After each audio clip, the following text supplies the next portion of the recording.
How to enhance image quality in Photoroom. In this video, I'm going to show you how you can enhance the quality.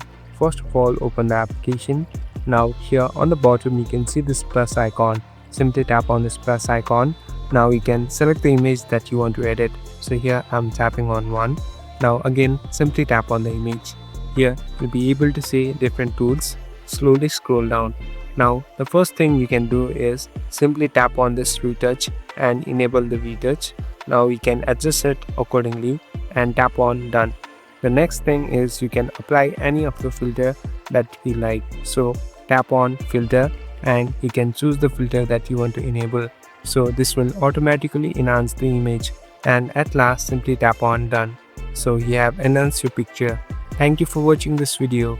I hope this video will help you.